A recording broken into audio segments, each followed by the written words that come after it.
Bravo, Paola, je vous propose de commencer. Donc, bienvenue à tous et à toutes. Bienvenue pour ce nouveau rendez-vous du français des affaires. Premier webinaire de la rentrée un petit peu pluvieuse, ça y est.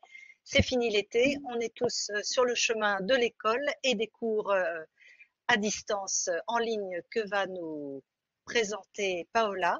Donc, je suis ravie de vous retrouver tous et toujours aussi nombreux pour participer à nos webinaires, c'est formidable.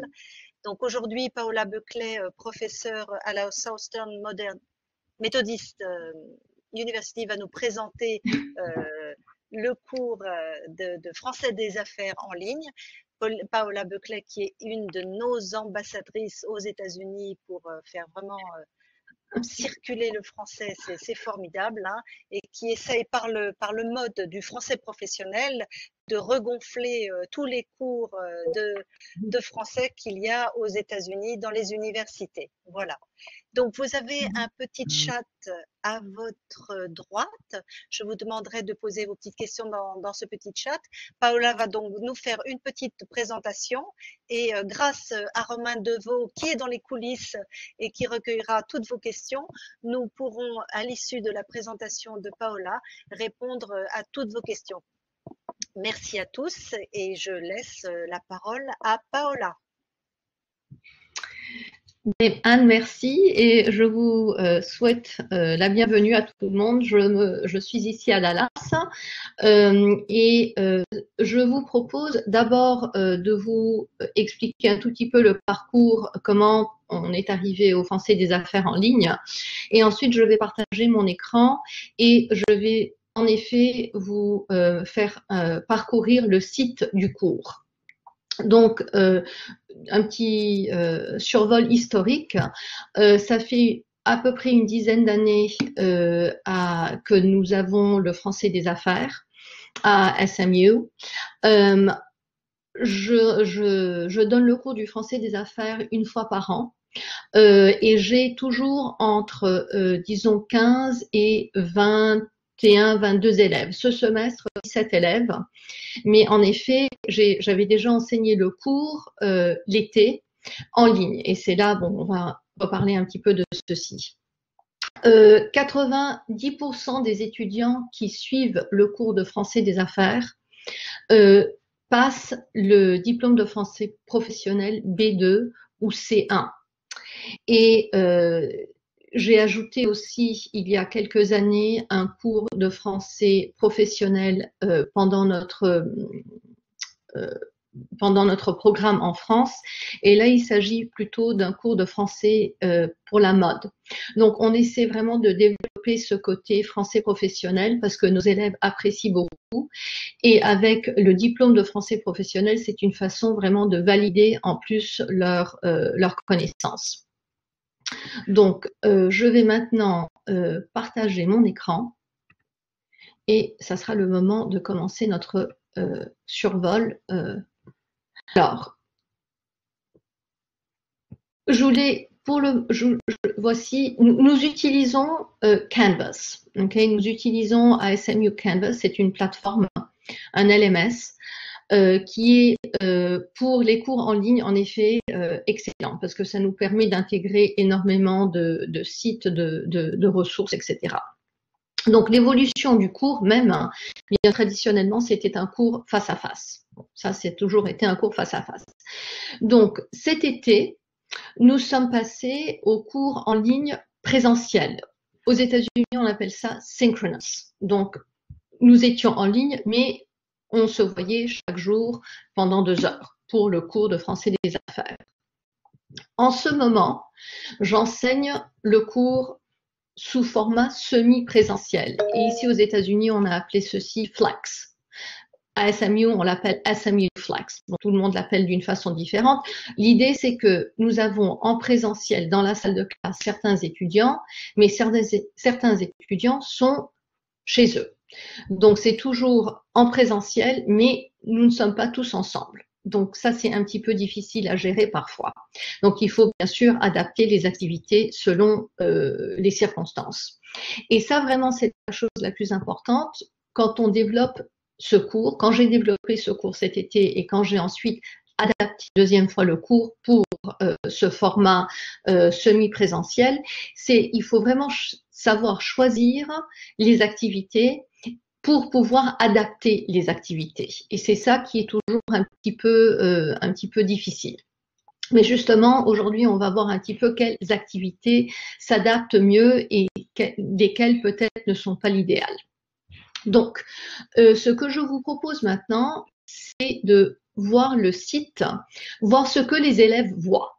Okay, donc, voici le site tel que les élèves le voient. Okay.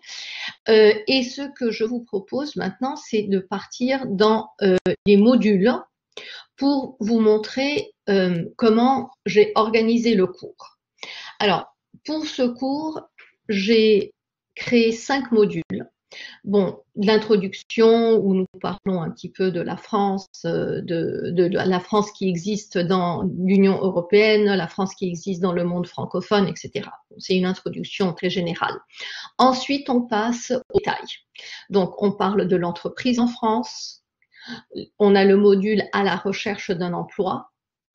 Ensuite, la communication professionnelle, le marketing et la publicité. Vous voyez, chaque module est accessible aux étudiants. Les étudiants, on travaille sur un module à la fois. Donc, au fait, par exemple, nous n'avons pas encore commencé le module de la communication professionnelle, donc les étudiants n'ont pas encore accès à ce module. Donc, chaque module, je l'ai organisé de la même façon. Par exemple, on regarde le module 2, l'entreprise en France. Chaque module a vocabulaire et ressources.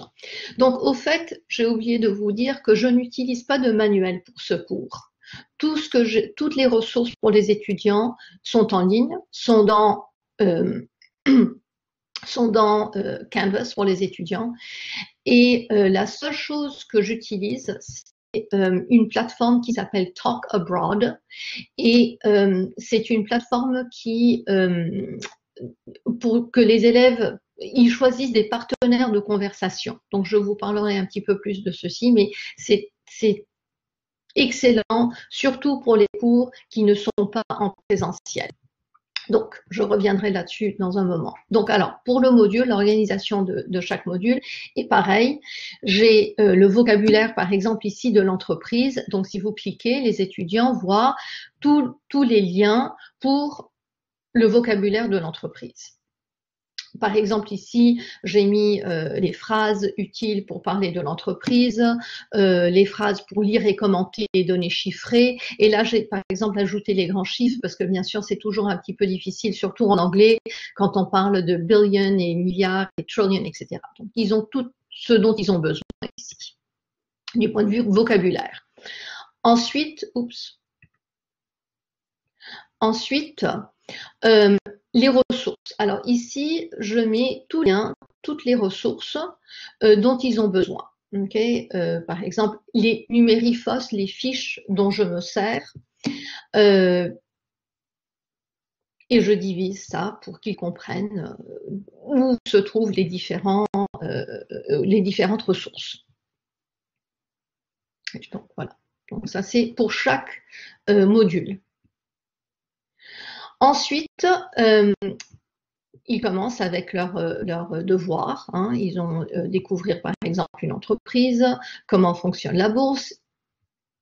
Alors pour chaque module, il y a les mêmes activités. Il y a les devoirs. Ensuite, il y a les discussion boards, les PO présentations orales. Et là, je vais ensuite aller en détail. Hein. Là, c'est juste un survol. Hein. Par exemple, pour chaque module aussi, on commence avec une petite traduction où les étudiants peuvent utiliser le vocabulaire, contextualiser le vocabulaire du module. Donc, ce que je vous propose maintenant, après avoir fait un petit survol ici, c'est d'aller ici du côté de ce que je fais moi, enfin de ce que je vois moi en tant que prof, et on va aller voir quelques détails parmi les tâches. Alors,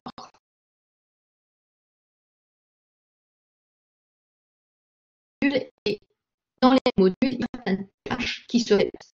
Alors, la tâche ici, préparation, au fait, ici, c'est la classe inversée. Donc, pour toutes ces tâches, les étudiants les font à la maison. Par exemple, là, il y a la traduction qui fait aussi partie de ce groupe de tâches. C'est tout ce qu'ils vont faire à la maison pour se préparer au cours. Et en cours, on fait des travaux pratiques, on fait plusieurs activités, etc. Mais l'important, c'est qu'ils arrivent prêts en cours. Donc ça, c'est le côté préparation. Ensuite, et bien sûr, là, on cible la lecture, on cible la compréhension auditive, il y a des vidéos, des lectures, des questions à répondre, etc. Ensuite, alors, discussion boards, ça c'est quelque chose au fait que j'ai ajouté quand j'ai basculé le cours en ligne cet été. Parce que, bien sûr, c'est un peu difficile d'engager les étudiants à la discussion quand nous sommes en ligne. Donc, j'ai créé ces discussion boards justement pour essayer de les impliquer un petit peu plus dans des discussions. Alors, je voulais vous montrer par exemple ici comment j'ai choisi les thèmes des discussion boards. Je vous donne l'exemple ici. Alors, ici, pour chaque discussion board, je leur donne ou bien un article ou bien une vidéo. Et bien sûr, c'est le thème du module. Ici, il s'agissait du module à la recherche d'un emploi.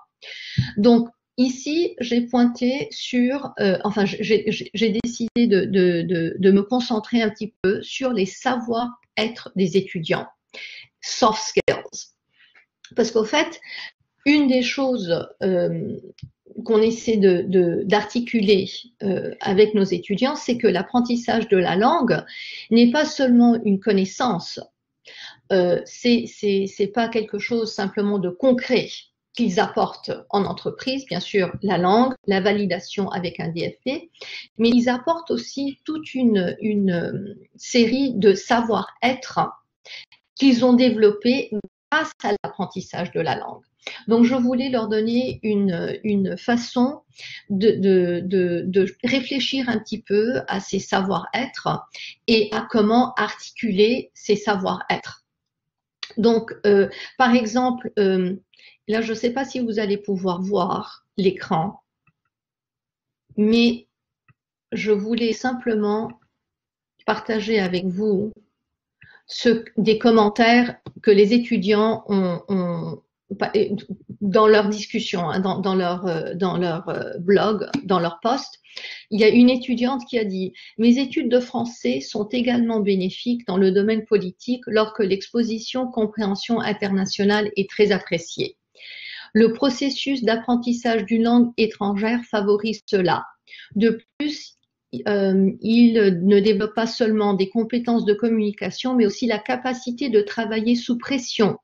Apprendre à parler en temps réel sur des sujets complexes peut être éprouvant pour les nerfs, mais le processus d'apprentissage de la pratique oblige à apprendre et à maîtriser nos nerfs et la pression afin de pouvoir réfléchir rapidement et de s'exprimer. Donc, non, c'était l'élève qui a écrit ceci. Mais donc, ça les oblige de réfléchir un petit peu à quoi ça sert, au fait, cet apprentissage de la langue. Quel savoir-être est-ce qu'ils ont développé? Donc là, c'était juste un exemple. Hein. Donc, pour chaque module, ils ont un exercice similaire. Donc, on va revenir vers les tâches. Là, c'était la discussion. Alors, la prochaine tâche, c'est bien sûr le dossier professionnel. Ça, évidemment, ils écrivent leur CV, leur lettre de motivation, une lettre de réclamation. Mais là, j'ai ajouté aussi, encore une fois, quelque chose qui s'adapte très bien aux cours en ligne, leur CV oral. Au fait, je leur demande de faire un elevator pitch sur eux-mêmes. Hein. Ils doivent se vendre. Eux, c'est le produit et ils se vendent. Donc, bien sûr, je les accompagne, on explique ce que c'est un elevator pitch, etc. Et ils produisent une petite vidéo qu'ils peuvent ensuite envoyer à un employeur qui peut-être demande, est-ce que vous avez un CV, mais est-ce que vous pourriez aussi m'envoyer un petit quelque chose, une vidéo où vous parlez français, où vous parlez de vous-même pour voir votre niveau de français. Donc ça aussi, ça fait partie de leur dossier professionnel, un outil très, très utile.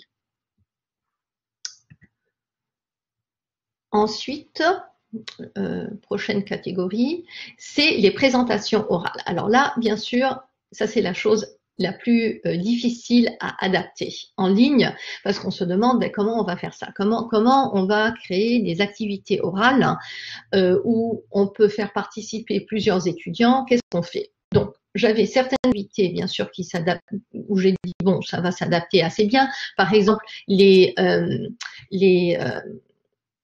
présentations individuelles. Donc, il y a 2 présentations individuelles.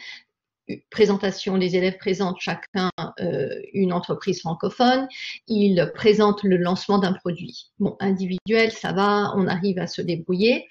Ils font une réunion, ça c'est une activité de groupe, mais ensuite l'activité vraiment où ils peuvent vraiment s'impliquer et utiliser leur outil linguistique, c'est dans le jeu de rôle. Alors, j'ai créé 2 jeux de rôle pour le cours cet été. Et je me suis dit, bon, je ne sais pas si ça va marcher, on va voir un petit peu comment ça va se passer. Alors, le premier jeu de rôle, c'était un entretien d'embauche. Et bon, bien sûr, là, c'était classique. Donc, il y avait un élève d'un côté qui était l'employeur et l'autre côté, l'élève qui cherchait son stage, etc. Donc, ça s'est très bien passé. Ils ont pu bien présenter ceci. Mais alors, j'ai choisi une autre activité. J'ai dit, bon, ça, c'est une activité, cérémonie de vente. On avait fait ça. Alors, Amandine est venue à Dallas au mois de janvier et elle a fait une formation pour le français des affaires et le focus, c'était l'industrie du luxe. Et donc, on a fait cette activité et j'ai dit, tiens, c'était vraiment chouette. Je pense que les élèves vont vraiment beaucoup. Et je vais essayer de la mettre en ligne. Alors, comment on fait une cérémonie de vente en ligne? Ben voilà. Alors, tout d'abord, il faut accompagner les élèves. Et donc, en amont, je vais changer d'écran, pardon. Désolée.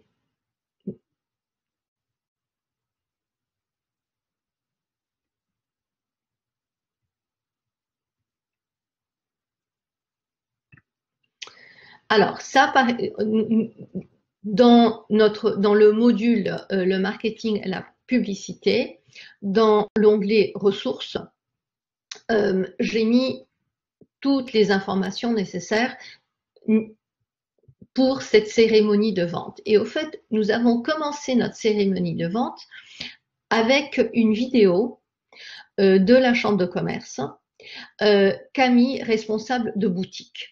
Donc, on travaille d'abord la vidéo et c'est vraiment excellent parce que l'entretien avec cette conseillère de vente prépare très bien et met vraiment,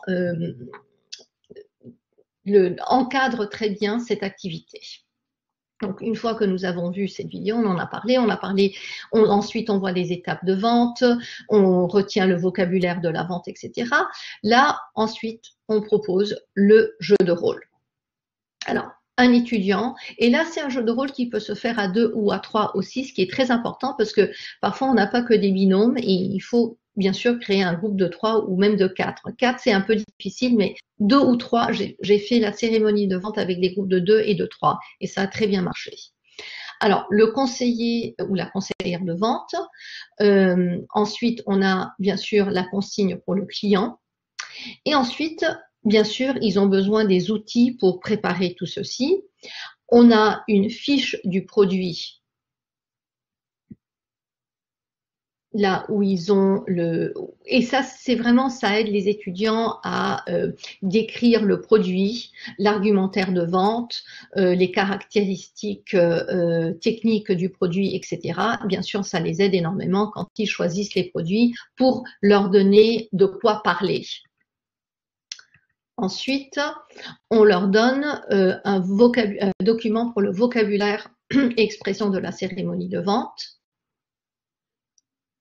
Et là, j'avoue que c'est Amandine, hein, j'ai pris ça, ça fait partie de notre formation. Hein. On a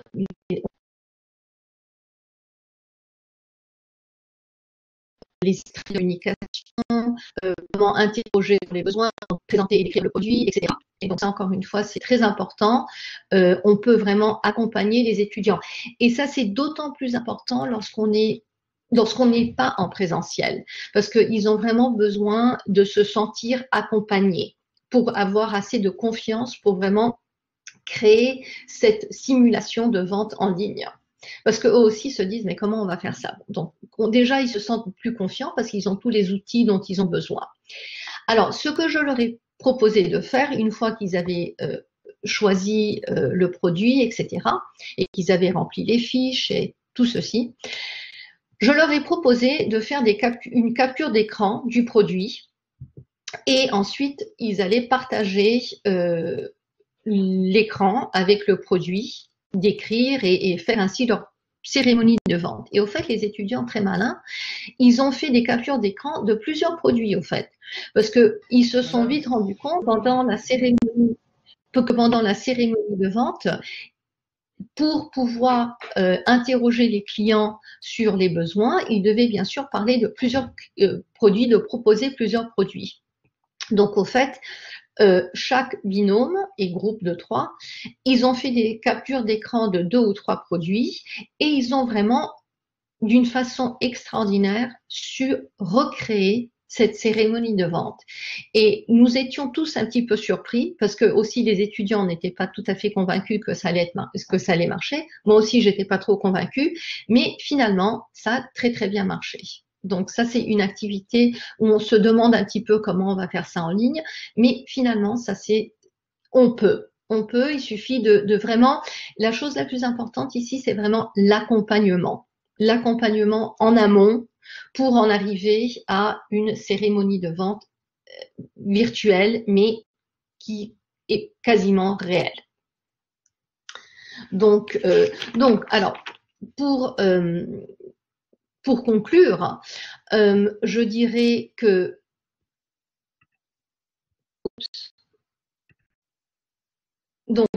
pour conclure, je dirais vraiment que lorsque vous essayez de créer un cours en ligne, il faut déjà avoir une plateforme que vous pouvez utiliser.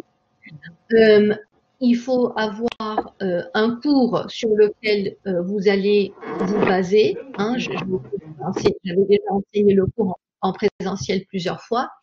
Et ensuite, il faut vraiment regarder chaque cérémonie, chaque activité et voir est-ce que je peux l'adapter, est-ce que je ne peux pas l'adapter, qu'est-ce qui marche, qu'est-ce qui ne marche pas.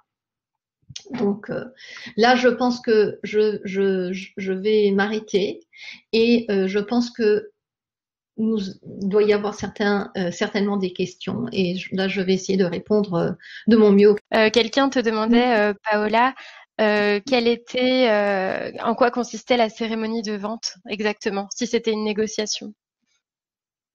Alors, c'était pas vraiment une négociation, parce que si on veut, c'était une question le produit, c'était un bijou, hein, donc ça supposait une boutique de luxe, donc c'était pas vraiment une négociation au niveau du prix, si on veut, mais c'était plutôt une négociation au niveau du produit. Quel produit? L'idée, c'était pas vraiment. En effet, l'idée n'était pas de négocier, mais c'était plutôt descriptif. Et puis en arriver à une conclusion où on décrit on décrit les besoins du client, la conseillère de vente répond aux questions et la conclusion est l'achat du produit. Donc, ce n'était pas vraiment en effet une négociation au niveau des prix, etc. Non. Merci. Et du coup, Mais tu on avais une pourrait très bien. Oui, pardon. Vas-y, vas-y. Non, on pourrait très bien envisager une autre. Je ne sais pas si vous Bonjour. m'entendez correctement. Oui, oui. Ah, oui. mais moi, je ne vous entends plus. Par contre, c'est formidable. Moi, je vous entends plus, Paula. Bon.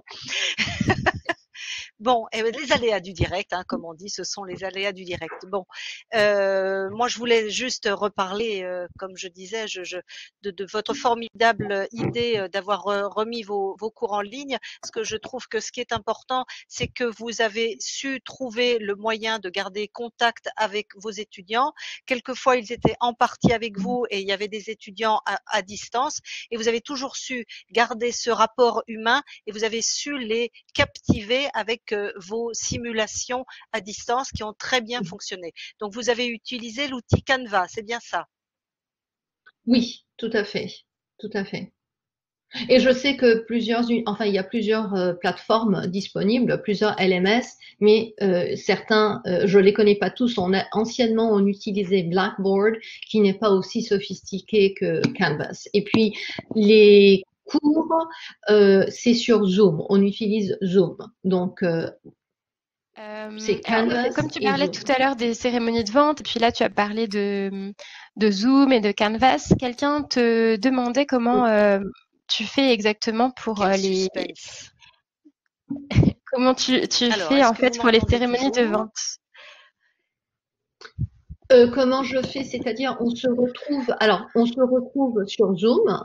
Alors, par exemple, là, je partage les étudiants, je partage l'écran avec les étudiants, ou bien c'est plutôt les étudiants qui partagent leur écran. Ils, euh, ils ont les captures d'écran des produits et ils décrivent les produits, enfin ils se parlent, on voit sur l'écran, donc ce qu'on voit sur l'écran, c'est le produit ou les produits et ensuite le nom des étudiants qui sont présents. Et tu fais Et ils ça se en parlent. direct, n'est-ce pas? En Ce direct. n'est pas un enregistrement au préalable. Absolument pas. Non, parce que ça, c'est d'ailleurs une excellente question, parce qu'au début, je me suis dit, oh, peut-être il vaut mieux enregistrer, etc. Mais au fait, c'est beaucoup moins spontané et les élèves aiment bien participer en temps réel, quoi. Donc, ils ont vraiment l'impression qu'ils sont devant moi, et puis, enfin, ils sont devant moi, mais ils présentent en temps réel. Donc, ça, c'est encore une fois une façon de créer une communauté en ligne, hein, de créer une présence et une communauté en ligne avec les étudiants. Très bien, parfait. Une autre question toujours sur la cérémonie de vente et donc l'activité que tu as faite en classe, en classe virtuelle du coup. Oui. Alors, je lis la question. Je m'inquiète pour le temps pris par la simulation de la cérémonie de vente. Tous les binômes se sont présentés devant le groupe ou seulement quelques-uns?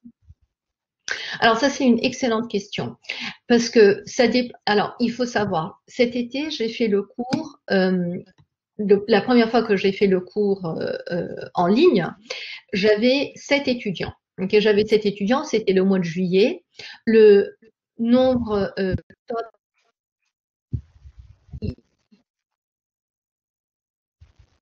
il y avait eu une place dans le cours, parce qu'on voulait garder un cours très petit en ligne au début. Donc, on a fait ça très facilement. Alors maintenant, j'ai 18 étudiants. Et bien, et les cours maintenant durent, l'été c'était 2 heures par jour, maintenant c'est 1h20 2 fois par semaine.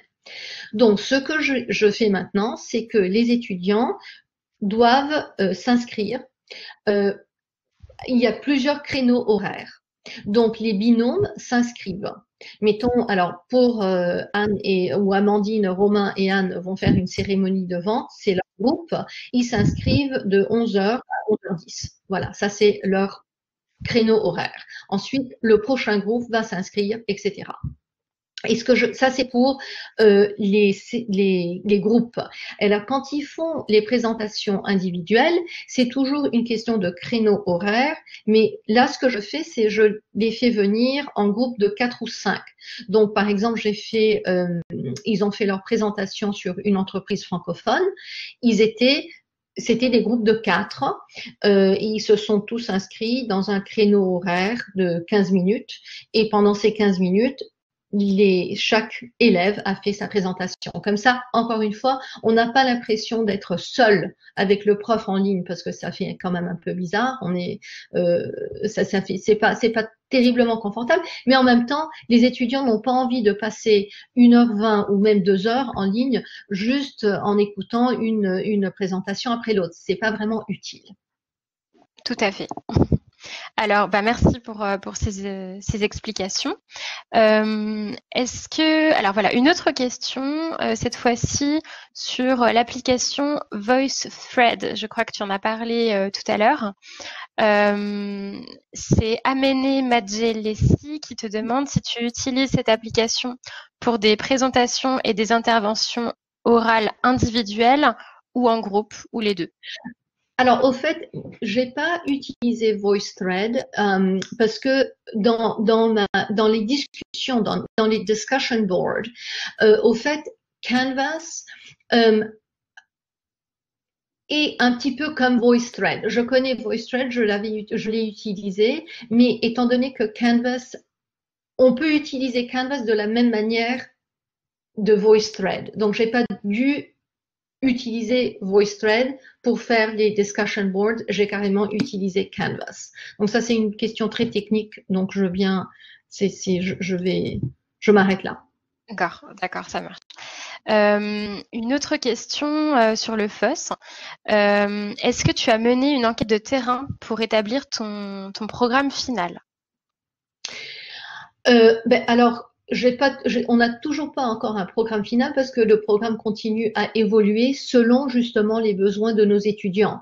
Donc, on a créé le cours de français des affaires parce qu'on a environ 60% des élèves qui font une spécialisation en français sont des étudiants en business. Par exemple, le cours que je donne en ce moment où j'ai 18 étudiants, sur 18, je crois qu'il y en a 15 qui font finance, marketing, business, commerce, etc. Donc, c'est vraiment, on sait que ce cours leur est utile.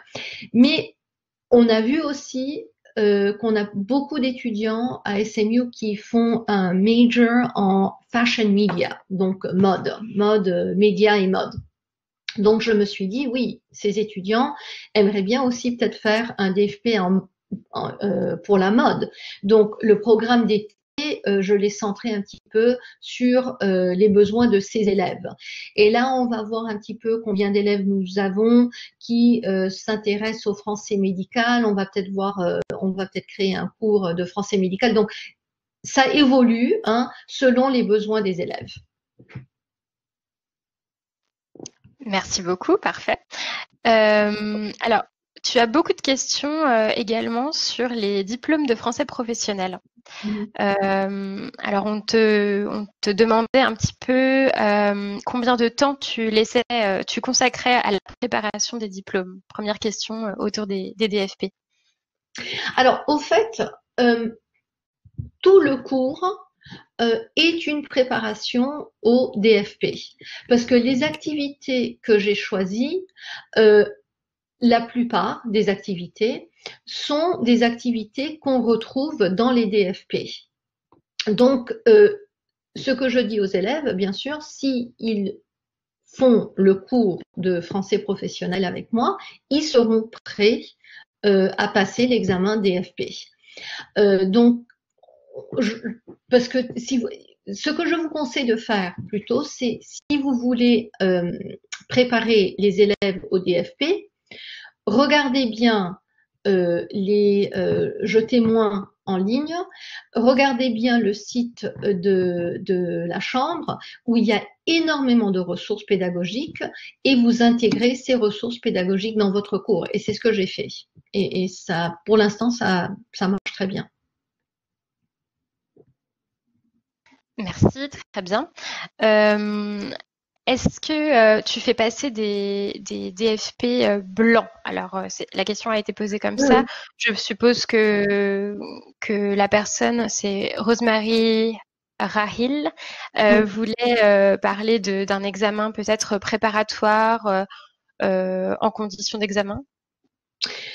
Euh, Pas vraiment, mais encore une fois, je reviens aux activités. Par exemple, les activités qu'ils font, par exemple ces présentations orales, c'est un peu comme s'ils passaient un examen parce que ils ont un temps. Enfin, j'essaie de recréer un petit peu les conditions d'examen, euh, mais on ne fait pas un examen du début à la fin, un examen blanc du début à la fin, non. Très bien. Merci. Alors, une autre question, cette fois-ci sur Talk Abroad. Oui, Plusieurs personnes te demandent si tu peux oui. expliquer un peu de quoi il s'agit et éventuellement parler du coût. Oui, alors, euh, il s'agit d'une plateforme et il y en a plusieurs, hein. Moi, j'utilise Talk Abroad parce que c'est ce qu'on utilise à SMU, parce qu'on a tous décidé parce que, au fait, ils ont plusieurs langues. Donc, ils ont des partenaires de conversation pour plusieurs langues. Alors, c'est une plateforme. Les études, vous inscrivez en tant que prof, vous inscrivez votre classe et ensuite les étudiants s'inscrivent. Et une fois qu'ils sont inscrits, ils choisissent leur partenaire de conversation. Alors, le coût est, je trouve, très raisonnable. Par exemple, moi, j'utilise des conversations de 15 minutes. 3 conversations de 15 minutes, les étudiants doivent, les étudiants paient $30. Donc, $30 pour 3 conversations de 15 minutes. Et encore une fois, donc, Talk Abroad, c'est utile. Bon, c'est très sympa pour les étudiants, mais c'est utile en tant qu'outil pédagogique si vous faites du travail en amont pour les préparer à la conversation. Alors, par exemple, pour les conversations de Talk Abroad, je pourrais... Bon, je ne vais pas repartager mon écran, j'ai peur de repartager mon écran, mais par exemple, une conversation de Talk Abroad, les étudiants doivent préparer des questions. Chaque conversation a un thème et le thème est relié au thème de notre module. Par exemple, dans le module à la recherche d'un emploi, la conversation avec le partenaire de Talk Abroad est centrée sur les ambitions professionnelles de l'élève et celles du partenaire. Donc, il s'interroge un petit peu, il parle des ambitions professionnelles, de leur parcours académique, etc. Et ensuite, il parle un petit peu du marché du travail dans le pays du partenaire de conversation et dans le pays, bon, aux États-Unis, au Texas, etc. Donc, c'est vraiment un échange pertinent. Et ensuite, les étudiants écrivent un compte-rendu de la conversation et ils font une réflexion sur la conversation même et le contenu de la conversation. Donc, c'est vraiment un projet à plusieurs étapes. D'accord. Et alors, ces partenaires de conversation, donc ils sont, c'est toi qui les formes, c'est eux Non. Alors, oui, alors les partenaires de conversation, en fait, c'est Talk Abroad qui les forme. Avant chaque conversation, je dois télécharger les questions je dois télécharger toutes les indications pour le partenaire de conversation, sur quoi il faut interroger les étudiants. Et pour le français en particulier, ce qui est vraiment extraordinaire avec Talk Abroad, c'est qu'ils ont des partenaires de conversation partout dans le monde francophone. Par exemple, là, on vient de terminer notre première conversation. Il y avait des élèves qui ont choisi des partenaires au Togo, au Sénégal, en France, au Québec, au Maroc, mais vraiment partout. Et ça rend vraiment l'exercice encore plus riche, parce que là, là, il y a tout un aspect culturel qui est vraiment qu'on ne peut pas répliquer entièrement dans la salle de classe. Mhm. Et tu as anticipé une autre question justement sur qui étaient ces participants, si c'était des francophones. D'accord, bah, merci beaucoup pour ces explications. Je crois que c'est beaucoup plus clair. Alors, une autre question à présent de Catherine Savel. Comment faites-vous pour forcer les étudiants à utiliser le lexique professionnel et non celui qu'ils possèdent déjà? Ben, dans des exercices d'application, à travers la traduction, les exercices de traduction, à travers les activités d'apprentissage qu'on fait en classe, et bien sûr à travers toutes les activités. Bon, Talk Abroad, bien sûr, il y a tout un vocabulaire. S'ils vont parler de leur parcours professionnel, ils sont obligés, bien sûr, de parler, d'utiliser le vocabulaire. Et ça aussi, alors pour être vraiment très hyper spécifique, dans toutes les grilles d'évaluation, j'ajoute toujours un aspect vocabulaire, expression. Est-ce que vous avez utilisé les expressions nécessaires pour parler de, par exemple, l'entretien d'embauche? Quand les étudiants font l'entretien d'embauche, ils font leur jeu de rôle, l'entretien d'embauche, ils sont obligés d'utiliser le vocabulaire nécessaires pour parler de leur profession, de leurs ambitions, du poste même, pour la description du poste, etc. Donc, il faut vraiment juste savoir créer des activités où ils peuvent utiliser ce vocabulaire et ces expressions, que ce soit à l'écrit ou à l'oral. Très bien. Je suis tout à fait d'accord avec, avec ta réponse. Je cautionne parfaitement. Une autre question de Florence Abad-Turner sur le niveau de tes étudiants. Est-ce qu'ils sont en 4e année de français? D'après toi, est-ce qu'ils ont plutôt un niveau B2 ou C1 du CECR?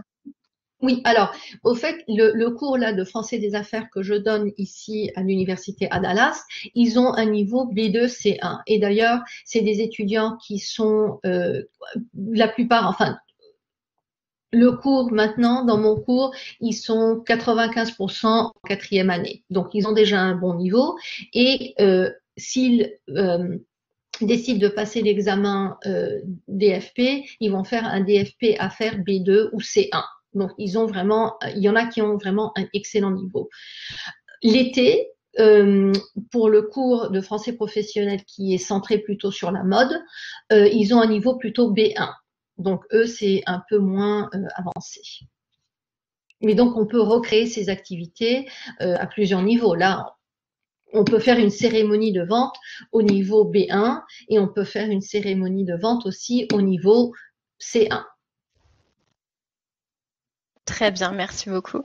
Alors, une autre question sur les diplômes. Je vois que Romain y a répondu en commentaire, mais peut-être que tu voudras en dire quelques mots. C'est sur le format de l'examen des diplômes de français professionnel. Donc, la personne demandait quel est le format de l'examen. Donc, on lui a indiqué que c'était au format numérique. Peut-être que tu veux en dire quelques mots sur la mise en place de l'examen au format numérique dans ton université. Oui, alors justement, le format numérique est génial parce qu'avant, c'était sur papier et c'était moins génial. Mais le format numérique est vraiment extraordinaire parce qu'il faut simplement, il faut quand même avoir à l'université un endroit où faire passer l'examen. Alors nous, on a la chance d'avoir un laboratoire de langue, si on veut, avec une douzaine d'ordinateurs où on télécharge le logiciel nécessaire pour que les étudiants puissent faire l'examen en ligne. Ensuite, on a des tablettes sur lesquelles on télécharge un autre programme pour faire passer l'examen oral. Donc, on a beaucoup de chance parce qu'on a quand même les supports logistiques pour ces examens. Et du point de vue pratique, pour ces examens, j'organise une session à la fin du cours. Donc, mettons là, on va parler bientôt de l'organisation d'une session pour le mois de décembre. Le problème maintenant avec le Covid et tout ça, c'est pas évident parce que maintenant, bien sûr, tout est fermé à l'université, donc je ne sais pas si je vais avoir accès à la salle d'examen. Donc bon, mais dans une période qui n'est pas une période de Covid, ça se déroule sur le campus, dans cette salle, un jour spécifique. Merci. Et donc, je précise que effectivement le contexte de la crise sanitaire n'est pas très favorable à la passation des examens en présentiel, mais aux Français des affaires, nous mettons tout en œuvre pour faire preuve d'agilité et nous adapter à vos situations. Donc pour cela, n'hésitez pas à revenir vers nous pour avoir plus d'informations. Bien, je crois que nous avons fait le tour de toutes les questions qui ont été posées. Merci beaucoup, Paola. C'était très complet. Je crois que voilà, que tu as inspiré beaucoup d'autres professeurs aux États-Unis et un peu partout dans le monde. Je crois que tu acceptais tu m'avais dit que tu accepterais de répondre à d'autres questions s'il y en a après le webinaire. Tout à fait, et je suis ravie de partager. Si vous avez Canvas, je veux bien mettre mon cours sur Commons pour que vous puissiez le voir. Mais pour ceux d'entre vous qui n'avez pas Canvas, je ne peux pas le partager. Je ne peux pas partager le cours sur Commons. Mais de toute manière, je suis tout à fait disponible pour répondre à vos questions. Donc, si vous souhaitez que le cours de Paola soit partagé avec vous, je vois qu'il y a déjà des personnes intéressées dans le chat. Vous pouvez nous écrire au Français des Affaires et nous vous mettrons en relation avec Paola. Si vous avez d'autres questions également, n'hésitez surtout pas. Voilà, ouais, je te laisse conclure, Romain, si tu veux. Merci beaucoup à toutes et à tous pour avoir suivi ce premier webinaire de la saison. Merci beaucoup Paola pour ces éléments vraiment passionnants. Nous mettrons à disposition de toutes et tous, ce webinaire en replay d'ici quelques jours, si jamais vous voulez grappiller de nouvelles informations sur ce qui a été dit. Voilà, n'hésitez pas à nous contacter autrement à français@cci-paris-idf.fr si vous avez des questions. Voilà. Merci beaucoup à toutes et à tous. Merci beaucoup Paula. Merci Amandine. Merci Anne. Merci à vous. Merci de m'avoir laissé partager le cours parce que j'espère que j'ai pu inspirer quelques collègues. Donc, j'en suis certaine. C'est à mon tour de ne plus entendre ce que vous dites. Donc, Amandine, je te laisse conclure. Oui, moi j'entends toujours. Donc oui, je suis certaine que tu as inspiré beaucoup de monde. Au revoir. Et merci encore Paola et un grand bravo à toi. Merci à vous. Au revoir. Au revoir.